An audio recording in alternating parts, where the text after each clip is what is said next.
The right time is making the decision as early as you practically can. You're listening to the Care Podcast, brought to you by Unique Senior Care. We're here to share honest and practical conversations about how to navigate your care journey. We're joined today by one of our co-founders and directors, Phil Maundril. Phil has personal experience of arranging care for his mum who was living with dementia, so he understands some of the unique challenges that can be part of that journey. We're thinking today about why many families put off arranging care. Why does waiting and delaying feel safer and easier than taking the first step? Thanks for joining us, Phil. You're welcome. Today we're going to be thinking about what we often see, which is families who will put off getting care in place and quite often won't act until that crisis point hits. So what do you think are some of the reasons that families delay getting care? I think it's a feeling of responsibility and feeling as though that responsibility rests with the family members themselves.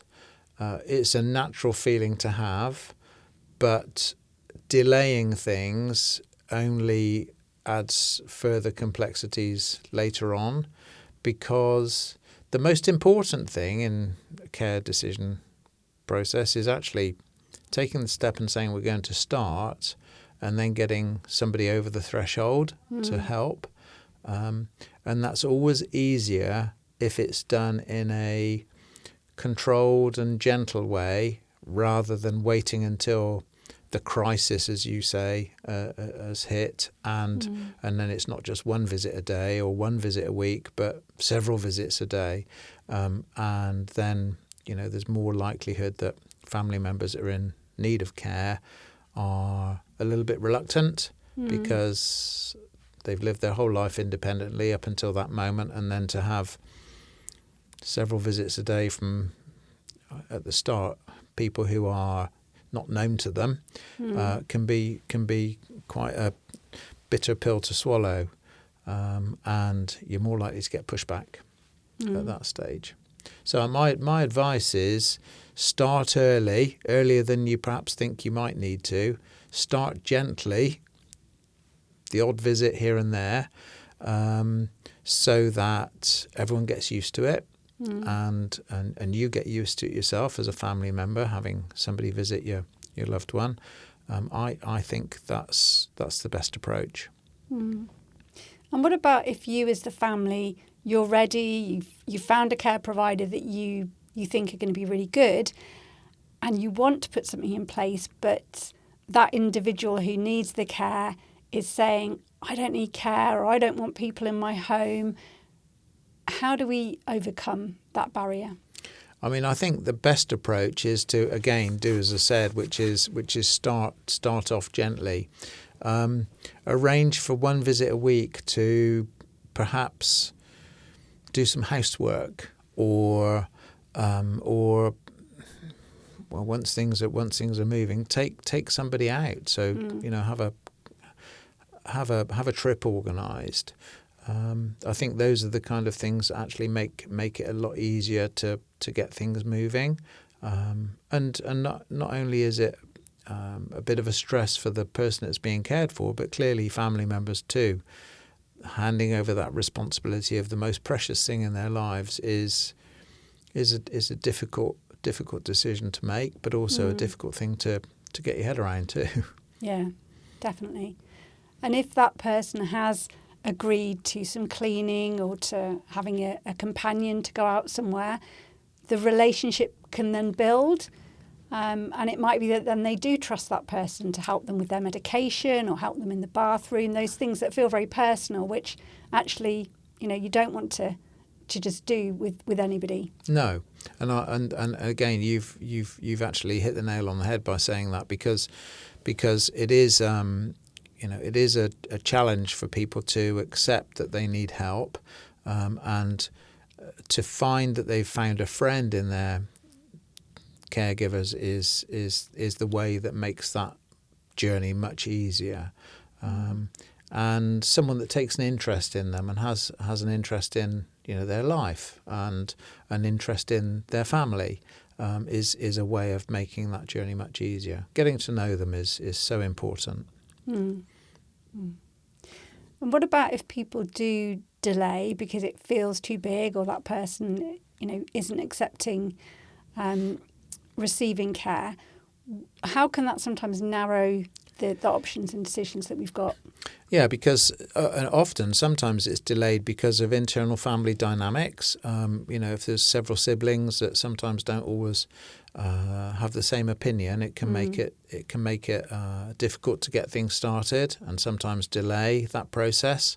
And then the challenge then becomes one of, as I say, the difficulty of someone going from having nobody visit to having maybe 2 or 3 visits a day is quite a shock for them. So always start early. And my other advice on this too is when you start, be sure to be there when the caregiver turns up. Oversee the first few visits with your loved one, because having you there as well gives the caregiver some confidence, but also gives your loved one a feeling that you're endorsing what's going on, and can make things much easier.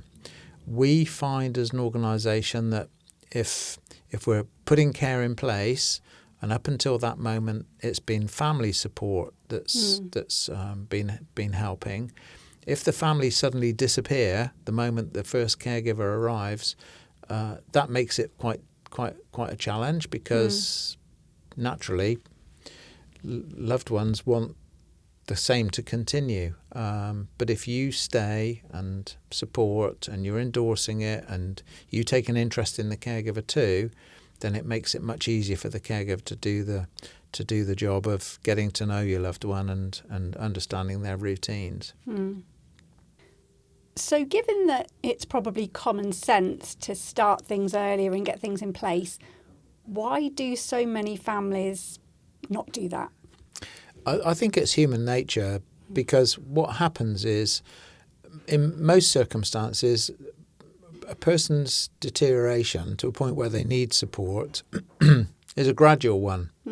And so why is today different to tomorrow? And at what point is it appropriate to put care in place, and at what point should you be making that decision? And it is a difficult one, because if on a Tuesday you don't need support and on a Wednesday you do, what's changed between those 2 days? So we're used to these situations, family members getting to a point of providing support themselves and feeling as though they've got to a point of burnout because of the intensity of what they've been having to do and the stresses of their own lives alongside managing a loved one's condition.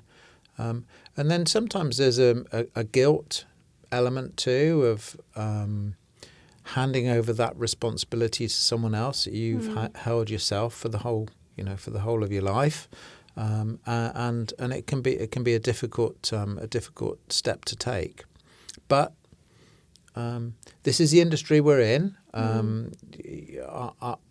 We have this situation arise day in, day out with people that phone us looking for support. We're used to these kind of challenges and used to taking a gentle approach with new clients so that we can make it work.